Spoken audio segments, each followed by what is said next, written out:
Welcome to our channel. आज के lecture में हम बात करेंगे difference between VBT and MOT. This is valence bond theory and MOT means molecular orbital theory.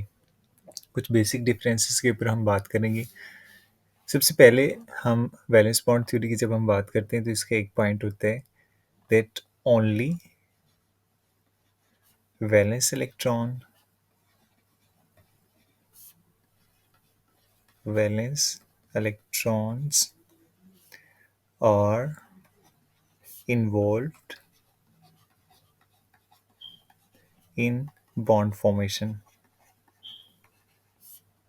सिर्फ जो आपके पास वैलेंस इलेक्ट्रॉन्स होते हैं बॉन्ड फॉर्मेशन में सिर्फ वही इन्वॉल्व होते हैं। अब वैलेंस इलेक्ट्रॉन्स का मतलब कि इसको मैं एक एग्जांपल के थ्रू अंडरस्टैंड करवाता हूँ आपको। जैसे ऑक्सीजन है, ऑक्सीजन O8, अगर हम इसके इलेक्ट्रॉनिक कन्फिगरेशन लिखें 1s2 2s2 2p x 2p y और 2p z। पहले सिंगल स्पिन के साथ इनमें एक एक इलेक्ट्रॉन आ जाता है। ये 7 हो गया और 8। तो ये आपके पास क्या होता है, बेसिकली अगर हम वैलेंस बॉन्ड थ्योरी का जो पास्टुलेट है उसको अगर हम अंडरस्टैंड करें तो उसका जो फर्स्ट पास्टुलेट है वो कहते हैं कि a bond between two atoms are found by the overlap of half filled. ये जो आपके पास होते हैं half filled atomic orbital of two different atoms. तो इसके अगर लेट्स सपोज एक ऑक्सीजन के दो ये हाफ फील्ड है, दूसरे के जो दो हाफ फील्ड है उनके साथ कंबाइन करेगा तो दो ऑक्सीजन ऑक्सीजन जो ये डबल बॉन्ड होता है ये इनकी वजह से बनता है इसकी फॉर्मेशन, और ये दो लॉन पेयर होते हैं। तो ये इस तरह से सिर्फ जो हाफ फील्ड एटॉमिक ऑर्बिटल होते हैं वो सिर्फ ओवरलैप करेंगे और उनकी वजह से ही बॉन्ड फॉर्मेशन होगी। और जो इसके सेकंड पॉइंट था जो कि मेन डिफरेंस है मॉलिक्यूलर ऑर्बिटल के साथ, जो ये इंडिविजुअल एटॉमिक ऑर्बिटल्स होते हैं, एटॉमिक ऑर्बिटल्स, ये इनकी जो इंडिविजुअल आइडेंटिटी होती है इसको हम कहते हैं इंडिविजुअल आइडेंटिटी,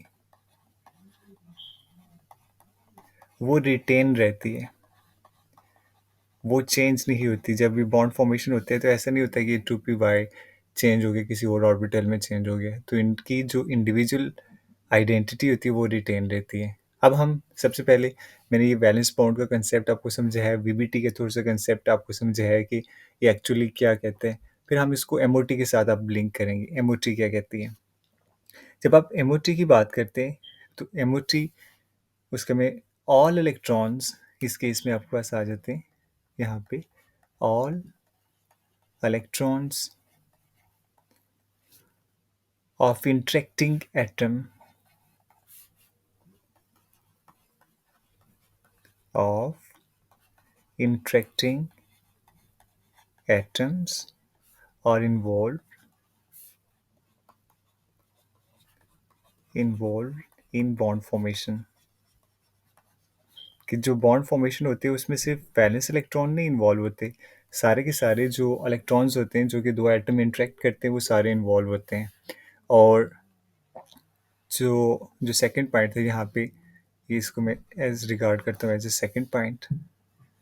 इसका जो सेकंड पॉइंट है जहाँ जहाँ पे atomic orbital retain their individual identity, इस केस में आपके पास क्या होता है, जो एटॉमिक ऑर्बिटल होते हैं वो lose their identity, lose their individual identity. तो हम इसको लिख सकते हैं यहाँ पे atomic orbital lose, LOSC, just a minute,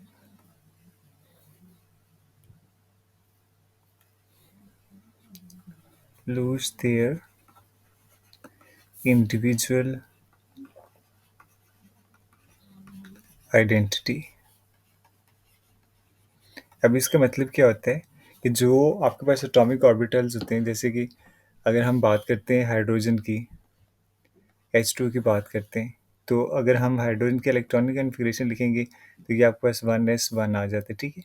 तो ये एक एटॉमिक ऑर्बिटल होता है। लेकिन जब बॉन्डिंग एमओटी की बात करते हैं, जैसे दो हाइड्रोजन बनेंगे तो ये 1s1 और ये दूसरे हाइड्रोजन का 1s1, तो ये एटॉमिक ऑर्बिटल होते हैं। तो लूज कैसे करते हैं, ये दो डिफरेंट मॉलिक्यूलर ऑर्बिटल्स बनाते हैं। एक को हम कहते हैं सिग्मा 1s, एक को हम कहते हैं सिग्मा स्टार 1s। तो यहाँ पे बेसिकली दोनों के दोनों आपके पास जो लोअर एनर्जी होते हैं फर्स्ट वो ऑक्यूपाई होते हैं। अब ये जो ऑर्बिटल्स होते हैं ना, जैसे ये हायर एनर्जी जो ऑर्बिटल होते हैं इसको हम कहते हैं anti bonding molecular molecular orbital. और जो आपके पास लोअर इन एनर्जी होता है इसको हम कहते हैं bonding molecular orbital. This is bonding molecular orbital. तो जो इसकी इंडिविजुअल आइडेंटिटी होती है वो रिटेन नहीं रहती, क्योंकि ये आपके पास एटॉमिक ऑर्बिटल था 1s, तो इसकी वजह जब वो कंबाइन हुआ तो उसकी वजह से ये मॉलिक्यूलर दो मॉलिक्यूलर ऑर्बिटल्स बन जाते हैं, एक बॉन्डिंग वाला होता है एक एंटी बॉन्डिंग होता है। तो इसके अलावा ये सेकंड आपके पास डिफरेंस आ गया। इसके अलावा जो थर्ड डिफरेंस की जब हम बात करते हैं, मैं यहाँ पे लिख लेता हूँ, तो हम इसको कहते हैं कि it does not explain paramagnetic behaviour of oxygen. Paramagnetic behaviour of O2 unable to explain। जो VBT है वो एक्सप्लेन नहीं कर सकती थी ऑक्सीजन पैरामैग्नेटिक क्यों है। एक्चुअली ऑक्सीजन पैरामैग्नेटिक होता है लेकिन वो एक्सप्लेन नहीं कर सकती थी। जबकि अगर हम बात करते हैं MOT, इट एक्सप्लेन, और उसके लिए MOT डायग्राम है जो कि एक डिफरेंट लेक्चर में मैंने उसको एक्सप्लेन भी किया हुआ है, वो आप व्यू कर सकते हैं। It explains paramagnetic behaviour of O2। उसके अलावा क्या डिफरेंस है इसमें, जो आपके पास VBT है उसकी वजह से आपको आइडिया नहीं लगता कि बॉन्ड ऑर्डर क्या है। इट डजंट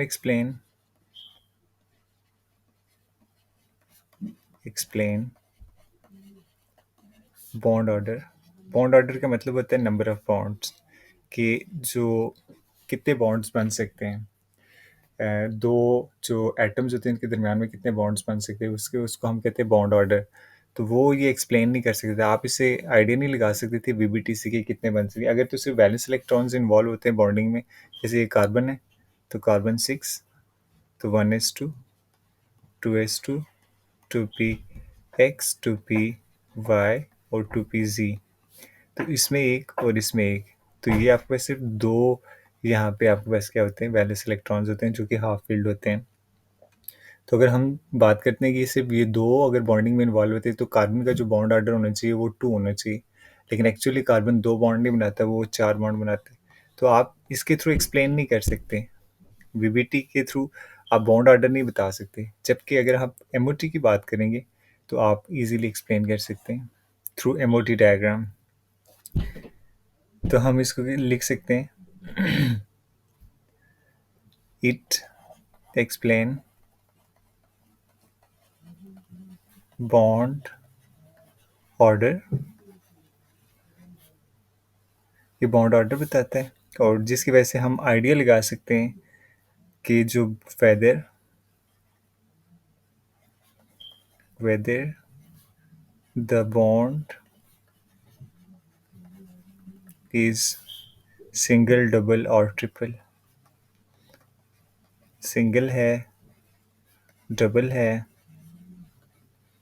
या ट्रिपल है। तो आप इसे आइडिया लगा सकते हैं MOT से, और ये आइडिया आप VBT से नहीं लगा सकते।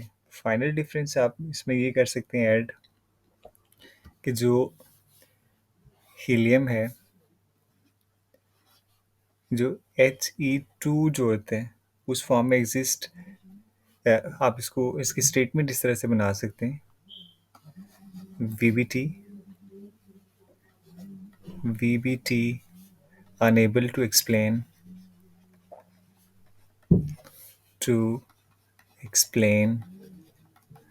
non-existence of He2, कि हीलियम क्यों नहीं एग्जिस्ट कर सकता। वीबीटी के थ्रू अगर आप एक्सप्लेन करना चाहिए तो आप एक्सप्लेन नहीं कर सकते, लेकिन आप एमओटी के थ्रू, एमओटी इजीली बताती है कि ये क्यों एग्जिस्ट नहीं करता. It explains non existence of He2. और मैं साथ आपको ये बता भी देता हूँ ये किस तरह से एक्सप्लेन करता है. देखिए हीलियम जो होता है उसकी जो एटॉमिक नंबर 2 होता है उसके इलेक्ट्रॉनिक कन्फिग्रेशन 1s2 होती है. ठीक है. अब जैसे ये दो हीलियम की अगर मैं ले लूँ तो 1s यहाँ पे 2 इलेक्ट्रॉन्स आ गए और 1s इसमें भी 2 इलेक्ट्रॉन्स आ गए. अब जो आपके पास बॉन्डिंग मॉलिक्यूलर ऑर्बिटल सिग्मा जिसको हम 1s कहते हैं और एंटी बॉन्डिंग होगा ये सिग्मा स्टार 1s होगा. ठीक है. अब टोटल 4 इलेक्ट्रॉन्स है, 2 इलेक्ट्रॉन्स यहाँ पे फिल होते हैं और 2 आपके पास यहाँ पे आ जाते हैं. अब जो मैं बॉन्ड ऑर्डर की बात कर रहा हूँ वो बेसिकली क्या होता है कि बॉन्डिंग में कितने और एंटी बॉन्डिंग में कितने हैं. ठीक है. तो बॉन्डिंग में आपके पास कितने 2 -2 डिवाइडेड बाई 2, तो आपके पास ये कितना हो जाता है, ये ज़ीरो हो जाता है. तो जब बॉन्ड ऑर्डर ज़ीरो होता है तो आपके पास इस तरह से कोई भी इलेक्ट्रॉन्स आप कोई बॉन्ड एग्जिस्ट नहीं कर सकता. ठीक है. तो ये बेसिक रूल होता है जिसके थ्रू आप बॉन्ड ऑर्डर के थ्रू आप गैस कर सकते हैं कि कोई कंपाउंड या जो कोई मॉलिक्यूल है वो एग्जिस्ट कर सकता है या नहीं.